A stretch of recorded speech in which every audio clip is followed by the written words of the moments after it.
Hello friends, आज हम discuss करेंगे जीके जीएस के मोस्ट इम्पोर्टेंट प्रैक्टिस सेट तथा इससे संबंधित जितने भी फैक्ट बन सकते हैं उन्हें भी पूरा डिस्कस करेंगे। तो आप वीडियो में लास्ट तक बने रहें।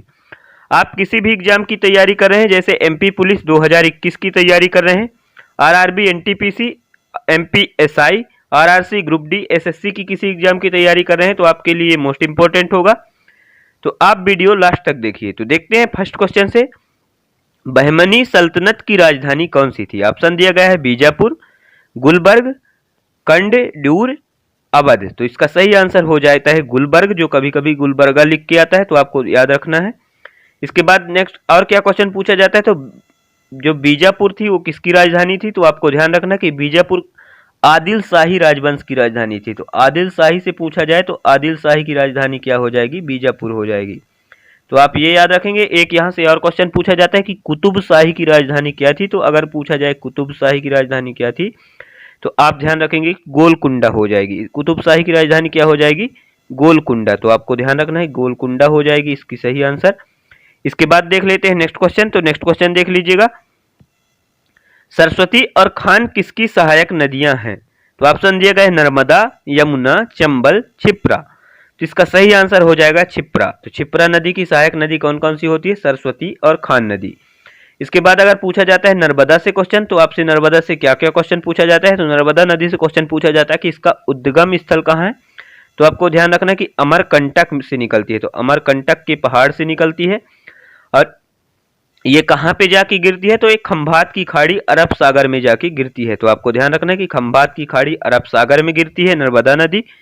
तो आपको ये याद रख लीजिएगा। नर्मदा नदी की अगर सहायक नदी पूछा जाए तो नर्मदा नदी की सहायक नदी हो जाती है सेर, दूधी, शक्कर, बरना, तिंदोली, हिरदन तथा उरी तथा हाथनी। तो आपको ये ध्यान रखना है। इसके बाद पूछा जाए यमुना नदी, तो यमुना नदी कहाँ से निकलती है? तो यमुना नदी यमुनोत्री ग्लेशियर बंदर पूंछ चोटी से निकलती है। तो आपको ये ध्यान रखना है। चंबल नदी, तो चंबल नदी मध्य प्रदेश के महू तहसील, तो आपको ध्यान रखना है कि महू तहसील के जाना पाव पहाड़ी से निकलती है। तो आप ये याद रख रहे हैं कि जाना पाव पहाड़ी से निकलती है। और चंबल की सहायक नदी पूछी जाती है तो चंबल की सहायक नदी हो जाएगी क्षिप्रा। तो आप याद रख लेंगे कि चंबल किसकी सहायक नदी है? ये क्वेश्चन पूछा जाता है तो चंबल यमुना की सहायक नदी हो जाती है।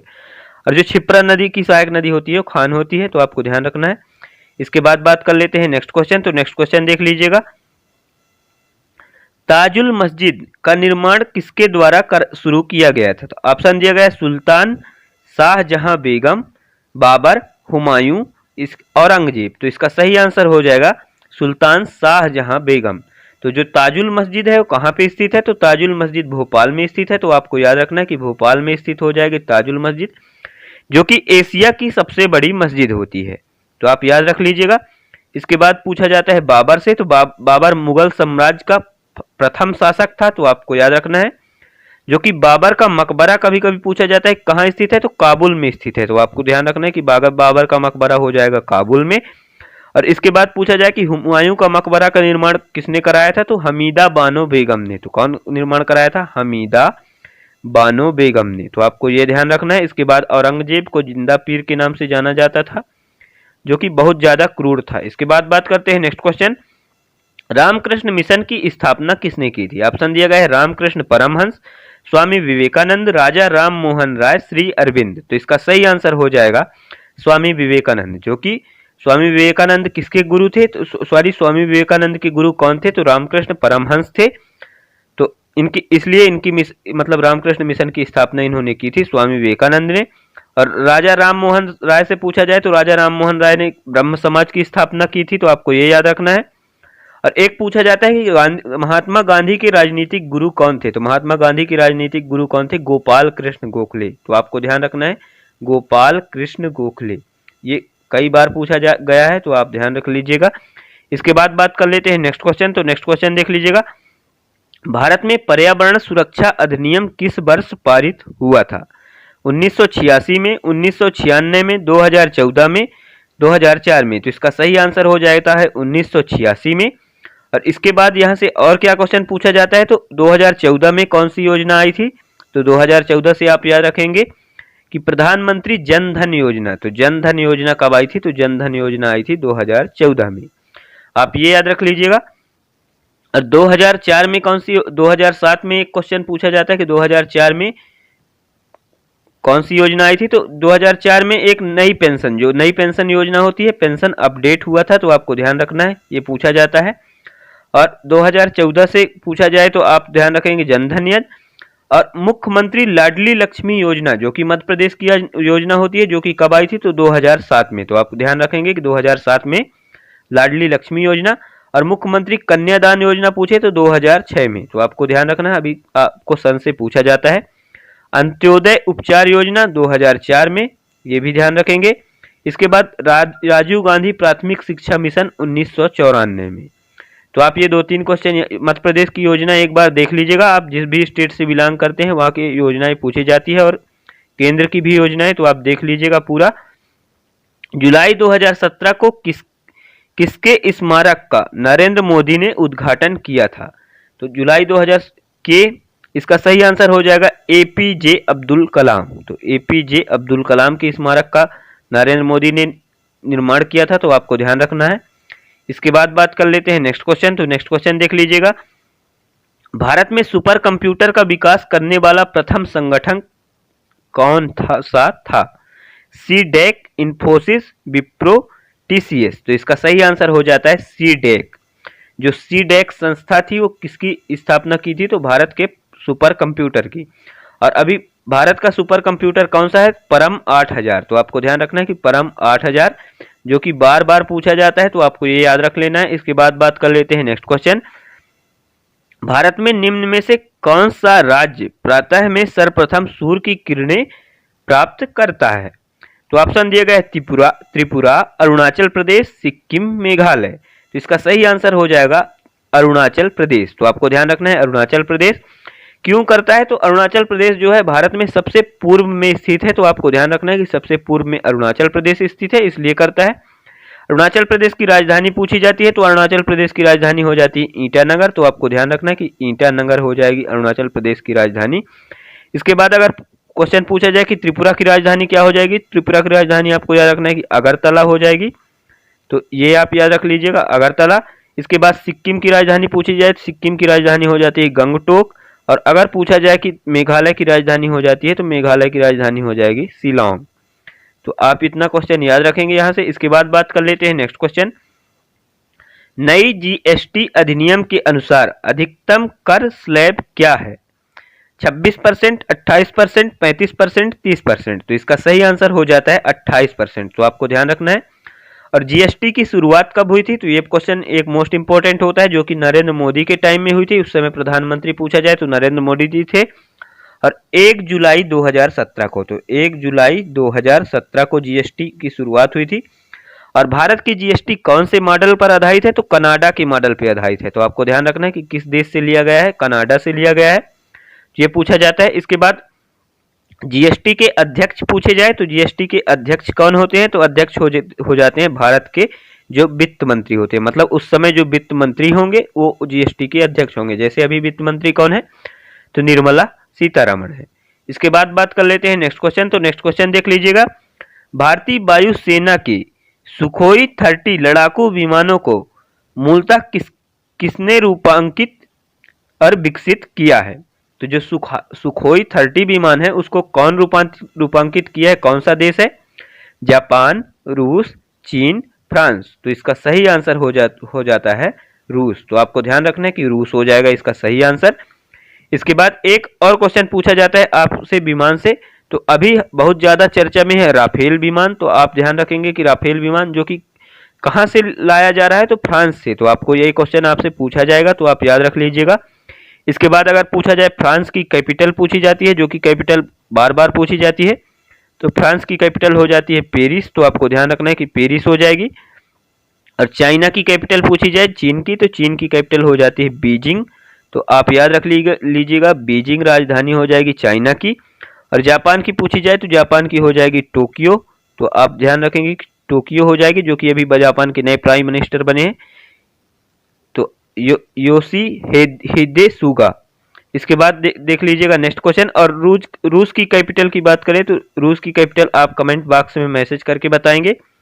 इसके बाद बात कर लेते हैं नेक्स्ट क्वेश्चन। तो नेक्स्ट क्वेश्चन देख लीजिएगा। रानी दुर्गावती इस प्रदेश से संबंधित हैं? ऑप्शन दिया गया है पन्ना, ग्वालियर, जबलपुर, रेवा। इसका सही आंसर हो जाता है जबलपुर। तो रानी दुर्गावती कहाँ से संबंधित हो जाएंगी? जबलपुर से। और जो अगर पूछा जाए रानी दुर्गावती महाविद्यालय क्वेश्चन पूछा जाता है तो ये भी जबलपुर में हो जाएगा। और आपको ध्यान रखना है कि पन्ना, तो पन्ना किसके लिए प्रसिद्ध है? तो पन्ना भारत में हीरो के लिए प्रसिद्ध है। तो आपको ध्यान रखना है कि हीरो के लिए प्रसिद्ध हो जाता है पन्ना। और ग्वालियर को पूर्व का जिब्राल्टर कहा जाता है। एक कई बार क्वेश्चन पूछा गया था, पूर्व का जिब्राल्टर किसे कहा जाता है? तो पूर्व का जिब्राल्टर कहा जाता है ग्वालियर को। तो आप ध्यान रखेंगे कि जो कि ग्वालियर का किला होता है। और जबलपुर, तो जबलपुर में मध्य प्रदेश का हाई कोर्ट स्थित है। तो आपको ध्यान रखेंगे। और रेवा, तो रेवा किस मतलब रेवा को किस नदी के नाम से जाना जाता है? तो नर्मदा, जो कि मध्य प्रदेश की जीवन रेखा कहलाती है नर्मदा नदी, और सबसे बड़ी नदी भी है मध्य प्रदेश की। इसके बाद बात कर लेते हैं नेक्स्ट क्वेश्चन। और नर्मदा नदी किस किस स्टेट में जाती है? तो नर्मदा नदी मध्य प्रदेश, इसके बाद जाती है महाराष्ट्र, इसके बाद गुजरात। तो आपको 3 स्टेट से गुजरती है। तो आपको ये भी ध्यान रखना है। तो इसके बाद बात कर लेते हैं नेक्स्ट क्वेश्चन। पावर्थी बाल, एक मिनट देख लीजिएगा। पावर्थी बाल भिखारी ठाकुर और पुनराम निषाद हैं। तो कौन कौन से हैं? चित्रकार, लोक नर्तक, संगीतकार, अभिनेता। इसका सही आंसर हो जाएगा लोक संगीतकार हैं। जो कि ये कौन हो जाएंगे? तो लोक संगीतकार हो जाएंगे। तो आपको याद रखना है। और मध्य प्रदेश के लोकनृत्य से क्वेश्चन पूछा जाता है। तो आपको ध्यान रखना है कि मध्य प्रदेश का लोकनृत्य हो जाता है मटकी। तो मटकी कहाँ का लोकनृत्य होता है? तो मटकी मालवा। तो आप म से मटकी, म से मालवा, जो कि कई बार पूछा गया है। तो आप ध्यान रखेंगे। इसके बाद पूछा जाता है कर्मा कहाँ का लोकनृत्य हो जाता है? तो कर्मा भी मध्य प्रदेश का लोकनृत्य हो जाता है। अहिरी डांस भी लोकनृत्य जो होता है वो मध्य प्रदेश का होता है। जवारा और सैला। इसके बाद बात कर लेते हैं नेक्स्ट क्वेश्चन। 2011 की जनगणना के अनुसार भारत में सर्वाधिक घनी आबादी वाला राज्य है। कौन सा राज्य है? राष्ट्रीय राजधानी दिल्ली, सिक्किम, बिहार, पुदुचेरी। तो इसका सही आंसर हो जाएगा जो जनसंख्या पॉपुलेशन डेंसिटी के आधार पर बिहार सबसे ज़्यादा था। और सबसे ज़्यादा जनसंख्या कहाँ पे थी? तो यूपी में थी। तो आपको ध्यान रखना है। और जो अगर पूछा जाए भारत का क्षेत्रफल के अनुसार सबसे बड़ा राज्य कौन सा हो जाएगा? तो राजस्थान। तो आप ध्यान रखेंगे राजस्थान। और मध्य प्रदेश का स्थान कौन सा है? तो मध्य प्रदेश का स्थान सेकंड है। तो एमपी वाले ध्यान रखेंगे कि मध्य प्रदेश का स्थान सेकंड हो जाएगा। बार बार पूछा जाता है। और अगर पूछा जाता है कि यहाँ से और मध्य प्रदेश की राजधानी पूछी जाए तो भोपाल, आपको याद रखना है। इसके बाद देख लेते हैं नेक्स्ट क्वेश्चन। भारत रत्न पुरस्कार पहली बार दिया गया था। तो भारत रत्न पुरस्कार यहाँ से क्वेश्चन पूछा ही जाएगा। तो आप ध्यान रखेंगे कि सर्वप्रथम 1954 में दिया गया था। तो भारत रत्न सर्वप्रथम कब दिया गया था? तो 1954 में। किनको दिया गया था? तो चक्रवर्ती राजगोपालाचारी। तो आपको ध्यान रखना है कि चक्रवर्ती राजगोपालाचारी को दिया गया था। इसके बाद एक क्वेश्चन पूछा जाता है और सीवी रमन को दिया गया था। तो आपको ध्यान रखना है कि सीवी रमन हो जाएंगे। और अभी 2019-20 का किसे दिया गया है? तो आप याद रखेंगे कि अभी वाला मोस्ट इंपोर्टेंट है, लेटेस्ट वाला प्रणब मुखर्जी को दिया गया था। जो कि प्रणब मुखर्जी भारत के राष्ट्रपति थे, राजनीति क्षेत्र से जुड़े हुए हैं। और एक भूपेन हजारिका को दिया गया था। तो आपको ध्यान रखना कि भूपेन हजारिका जो कि सिंगर हैं। तो आप ध्यान रखेंगे कि ये क्या हो जाएंगे? गायक थे। और एक दिया गया था, मतलब 3 लोगों को दिया गया था। तो फर्स्ट, सेकंड भूपेन हजारिका और नानाजी देशमुख। तो आपको ध्यान रखना है कि नानाजी देशमुख को दिया गया था। अभी 3 लोगों को दिया गया था भारत का, मतलब 2019-20 का। तो आपको ये याद रखना है। इसके बाद बात कर लेते हैं नेक्स्ट क्वेश्चन। राजा भोज राजवंश के हिस्सा थे। सातवाहन लिखा है, ये गलत लिखा है। पेशवा, परमार, साका। तो जो राजा हैं परमार वंश से थे। तो आपको ध्यान रखना है, जो कि पेपर में मतलब ये गलत लिखा गया है, क्योंकि इंग्लिश में परमारा PRA लिखा रहता है, इसलिए इसका मतलब ट्रांसलेट भी गलत कर देते हैं। तो सातवाहन वंश पूछा जाता है। तो सातवाहन वंश हो जाती है सिमुक। सातवाहन वंश किसकी राजधानी हो जाती है? सिमुक की। ये कई बार पूछा गया है। तो आप ध्यान रखेंगे। इसके पेशवा बाजीराव द्वितीय की राजधानी हो जाती है। तो आपको ध्यान रखना है। इसके बाद बात कर, तो आज की वीडियो में इतना ही। आज ये हमारा 26वां वीडियो था। अगर आप 25 तक वीडियो नहीं देखे हैं तो आप प्लेलिस्ट में जाके देख लीजिएगा। और अगर वीडियो पसंद आई हो तो लाइक करें, शेयर करें, सब्सक्राइब करें। जय हिंद।